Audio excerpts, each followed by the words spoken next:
Yo, what's up, guys? We're back and we're here to discuss Mark Guehi. Did Liverpool miss out on him? Have they missed out on not signing him? Let's talk about it. My name's Sim.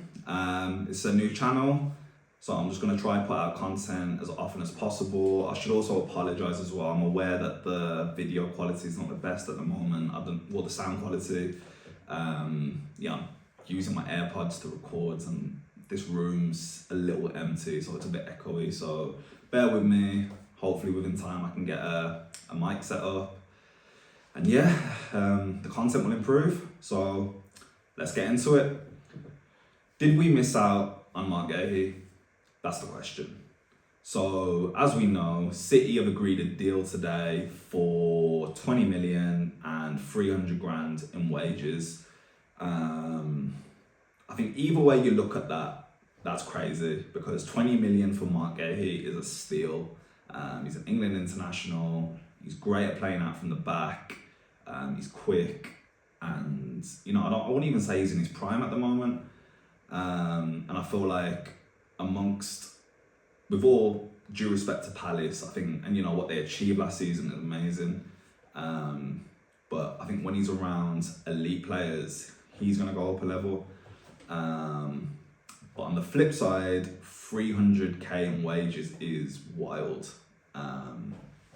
Liverpool would never pay that. For Liverpool to pay that, you've got to be Haaland, Vinny, Mbappe, and they probably wouldn't even come in on 300k. But Liverpool do not sign players on those wages. They've given them out. We've given it to Virgil, we've given it to Salah, but they had to earn it, and deservedly so. So, was it a miss? I think the real miss was in the summer. To be honest, we should have got that done. Both clubs were haggling over a few million. You can kind of understand why Palace kept him, because.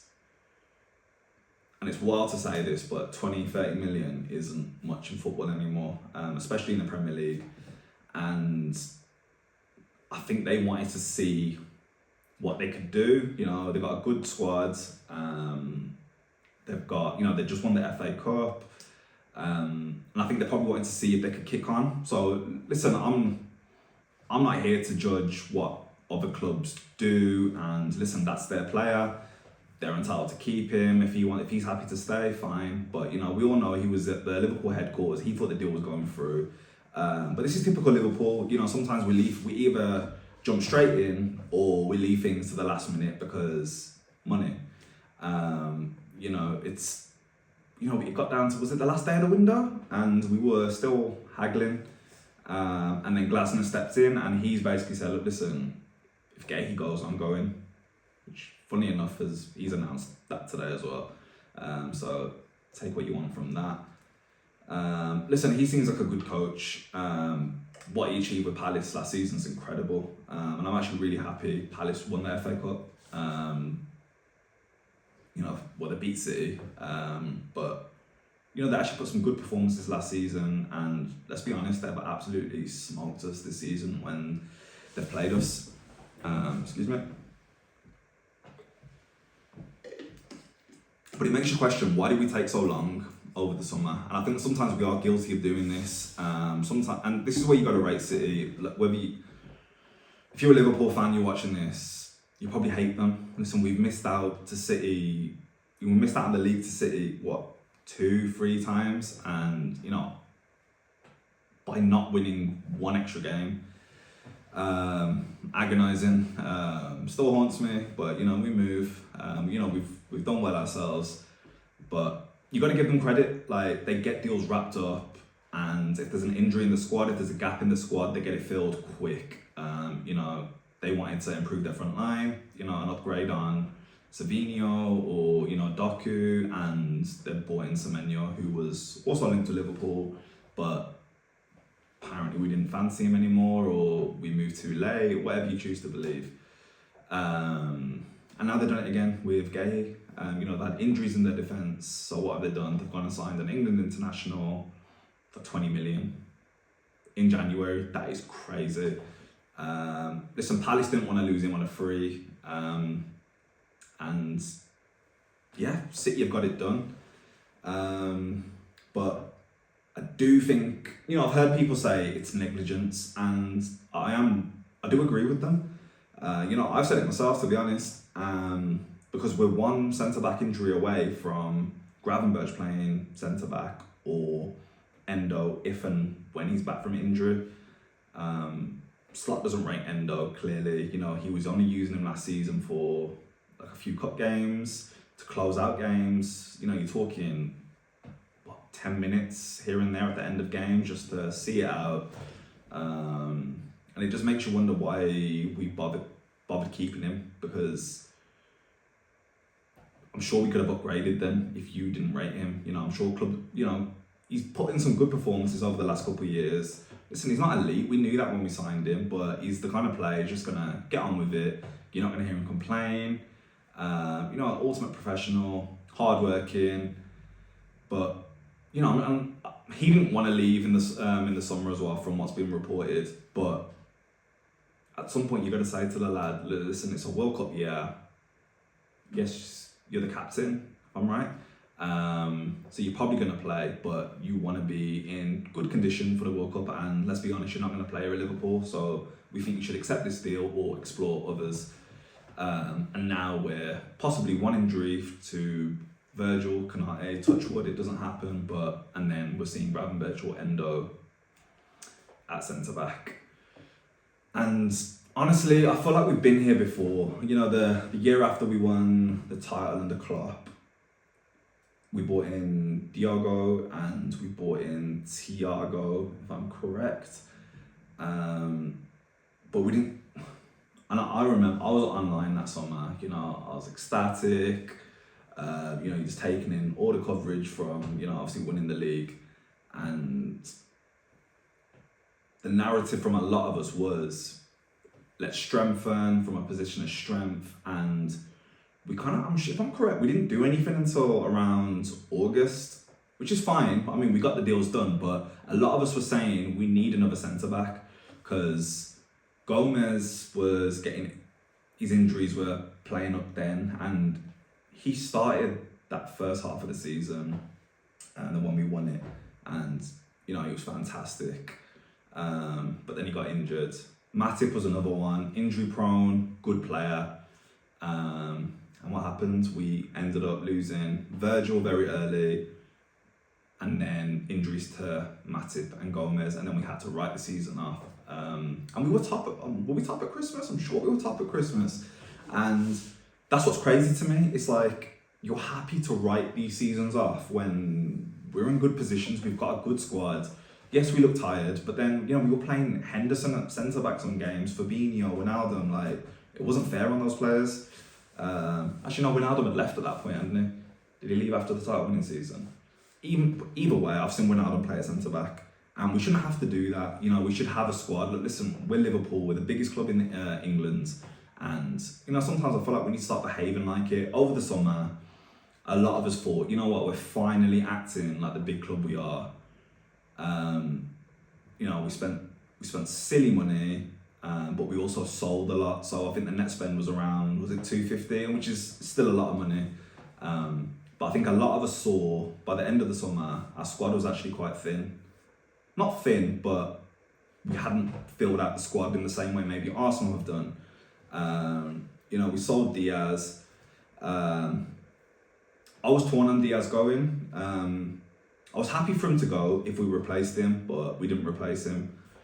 And now we're kind of suffering for that reason. Not just for that reason, but, we haven't got the squad. If Gakpo's not playing well, he knows he's playing the next game unless he's injured. So he's got no competition. We heard all this talk about Rio was going to be, we didn't want to block his pathway. How many minutes has he played? Yes, he's played. We've heard, yes, like I said, he's played the most minutes for a 17-year-old in England, but how many 17-year-olds are actually playing in the Premier League? And he's not played that many minutes. But let's get back to Guehi. But yeah, we're in two competitions still. Listen, we're not going to win the league. League's a write-off, but we still got the FA Cup to win, and we're still in the Champions League.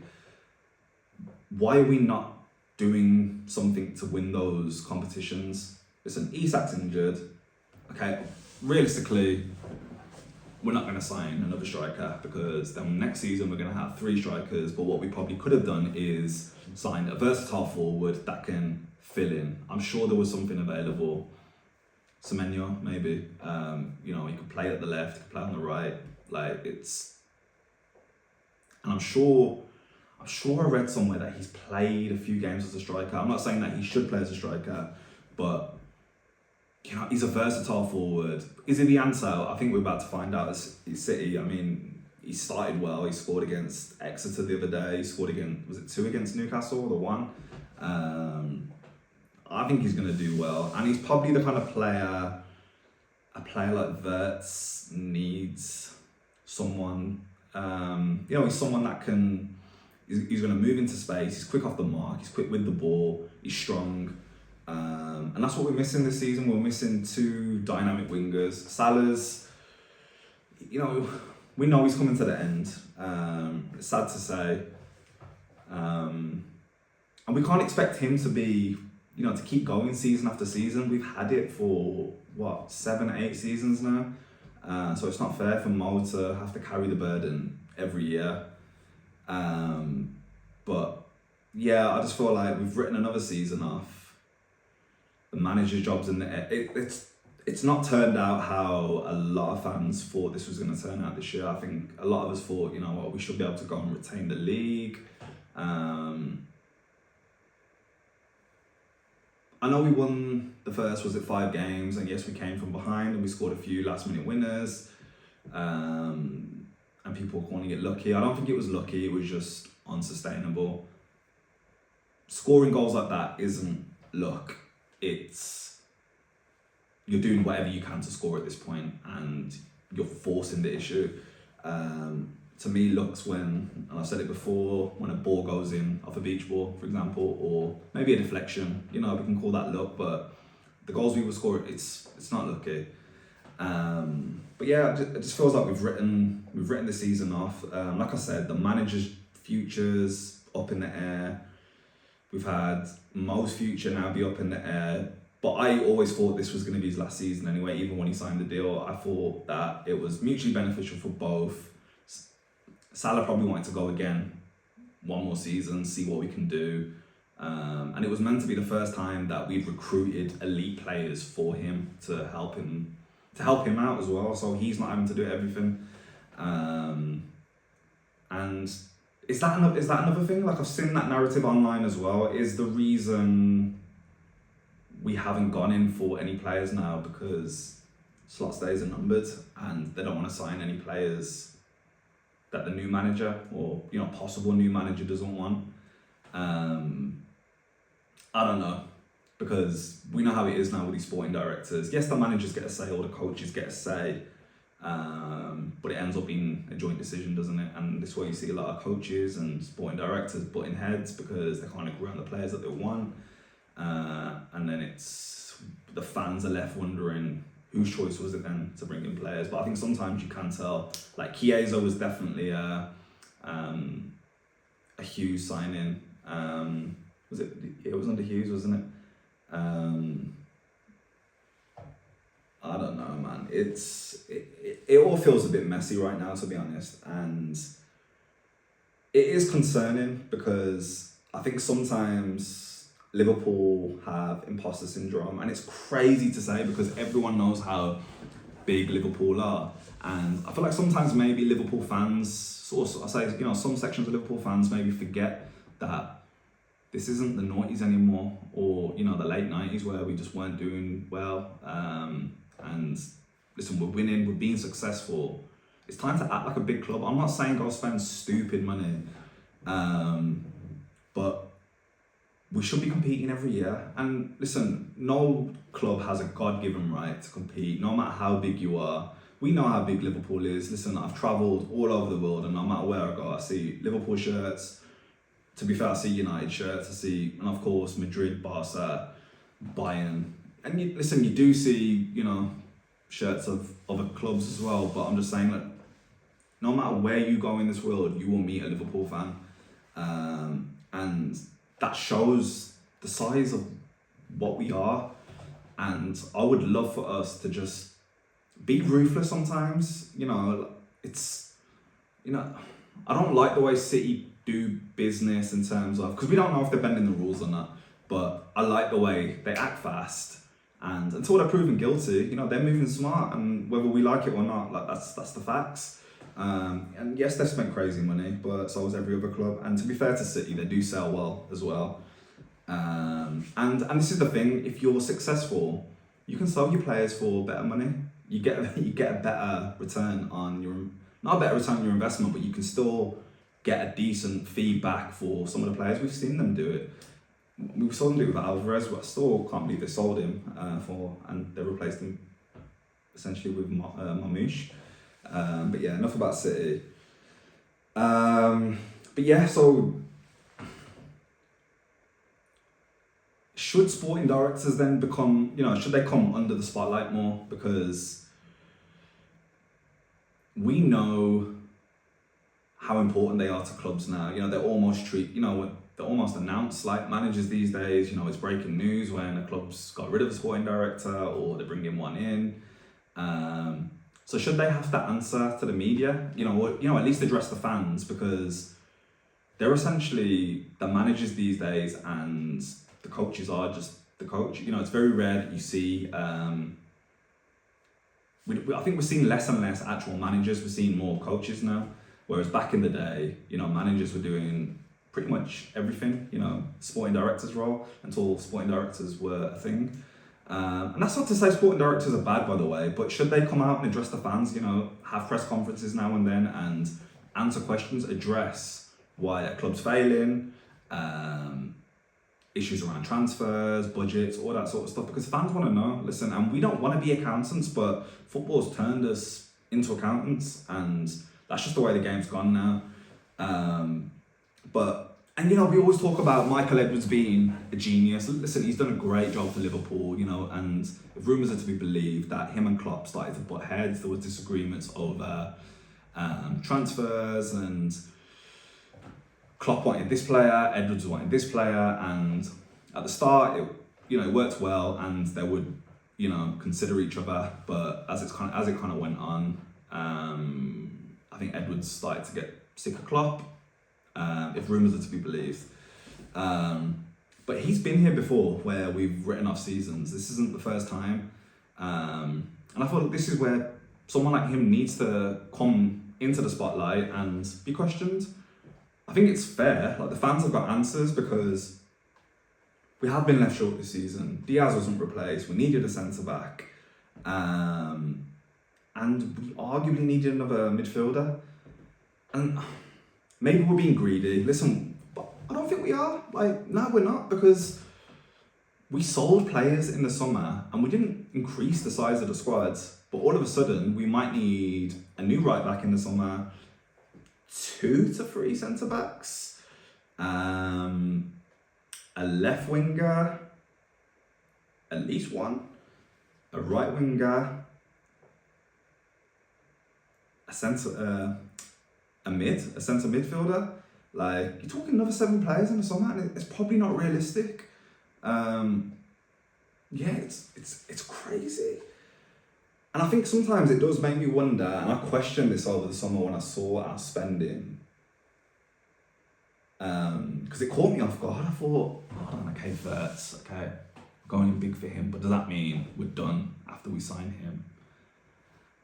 Then we heard rumours about Isak, and we weren't sure how true they were, but there was, a few reliable journos who we thought, we trust them enough to know there's something in this. And that saga ended up starting off earlier than we thought, and it went on the whole summer, as we know. And then there was Ekatike. But I saw these signings coming in, and I thought, this isn't like Liverpool. Are we finally acting like the big club that we are, and we're saying, listen, we're staying here now, we're going to try take over, try and have a little era of dominance where we can win 2, 3, 4 titles in a row.